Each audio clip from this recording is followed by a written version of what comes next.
This is Hannibal here from the Hannibal TV on YouTube. I see it all over the wrestling sites today because it's a slow news day. People are talking about, as I put my cowboy hat on the proper way, Dusty Rhodes' 10-year anniversary since his death at 69 years old, only he didn't make 70, of kidney disease. Please let me know your thoughts on him in the description. I did put my The Hannibal TV Dusty Rhodes playlist in the comment section. I've interviewed a lot of people about Dusty Rhodes. It seems like if you were in any type of competition with him at the top, he could be very heartless and brutal. If you weren't in competition, or if he could get the rub off of you, he would be very good to you. However, there are some people that he teamed himself with to get the rub off of them and then got rid of the person after he got as much publicity from the person. He was a good talker, for sure. My favorite matches of his were with Billy Graham. I do remember the first time I saw him live was against Randy Savage at a house show at the Ottawa Civic Center around 1990. There's two things I remember from that show, and it was around the time of WrestleMania 6. I can't remember the exact month, but it was in 1990. That was the first crowd. I started going to WWE events in 89 when wrestling was still hot. And there was some good crowds after that when they had bigger stars like Hogan or did TV tapings. But the Dusty Rhodes main event against Macho Man was the first crowd I can remember that the building wasn't packed. They did not have a good crowd for that.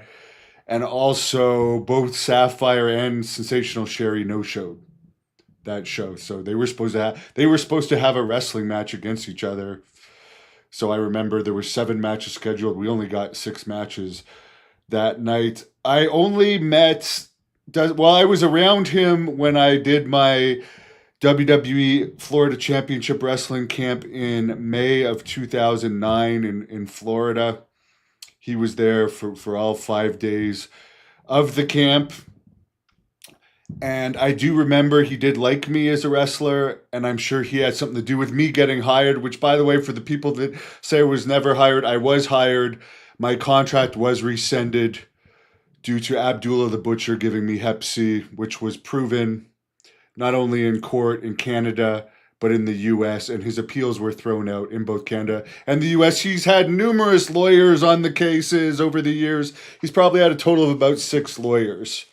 I know he claims that he never knew about the cases. He's had about 6 lawyers, and I'm saying that on the record. And when you are subpoenaed for cases, it's done by a process server. They let you know exactly what's going on, and he was well aware of what's going on, and he was well aware of when he was lost, when he fraudulently conveyed numerous properties that he had to get out of having them repossessed. But I won't go too much down that road, but my contract was rescinded due to that. Then I had to go and pay about $80,000 of an experimental treatment to get cured. But what my point of that story was Dusty Rhodes, after my promo, before my match, actually came out of the office where he was at the back, and he told everybody, that's how you do a promo. He actually came out of the office. So, I mean, I remember taking that as a good compliment. Didn't have the best experience with Goldust. He's admitted to being a drug addict. He ripped me off really badly, as well as a promoter in Edmonton back in 2007 for shows we were going to do with him, where he totally ripped us off and worked us. Got half of his money up front, then called and gave us some story that if we didn't send him the second half, he wouldn't be able to come. We stupidly sent it that he no-showed the shows, and he lived in Jacksonville at the time. Jacksonville to Alberta was an extremely expensive flight, and he actually killed the town. because we tried to come back the next year. We had 1,000 that year. We tried to come back the next year. There was less than 300. So, you know what? Addiction is a bad thing. I won't hold that against him. I've never met Cody, but I will say I believe the stories that Dusty Rhodes. Oh, the other thing is he's thought of as a creative genius. Yes, he was creative, but he was never a successful booker. He put Eddie Graham's company out of business. Crockett Promotions, when he was booking, he forced them to sell. J.J. Dillon has been on the record, too, saying he was constantly having to defuse issues with Dusty and Flair. Like, there was a lot of heat between those two at various times. Of course, once they were no longer in competition, that heat went away and they became friendships. He also buried superstar Billy Graham in NWA, and they were enemies for a period of time over that. Billy Graham famously said Ric Flair at one of the Great American Bashes gets his own helicopter, and on that same car, Dusty Rhodes asked Billy Graham to take a pinfall from Sam Houston and was having him job to Barbarian on house shows all the time. Why was he doing that? Because he didn't want Billy Graham to get over because he had a similar rap. That's just a fact. But again, once years went by and Dusty was back affiliated with WWE, Billy was off and on with WWE until the time of his death. I do believe he had some type of Legends deal when he died, even though one of the main reasons he died was running out of money to take care of himself.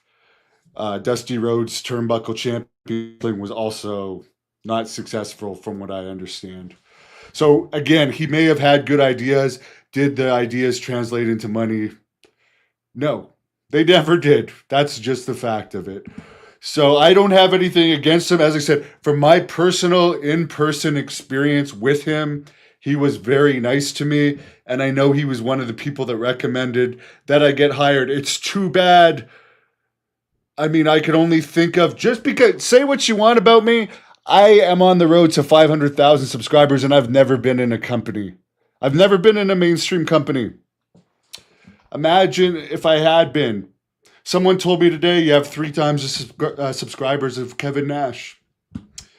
And I love Kevin Nash. I'm not taking anything against him, but I mean, for somebody that's never been in a major company, due to I'm no politician, I speak my mind, I speak the truth, I don't suck up to people.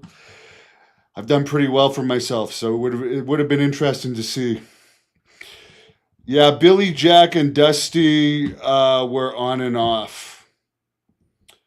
Mark, I never have heard of MCW. But there's my thoughts. Again, I'm totally neutral towards him. Dustin, I wish now that he's making all this AEW money, he would send me the money that he ripped me off back then back. I know he never will.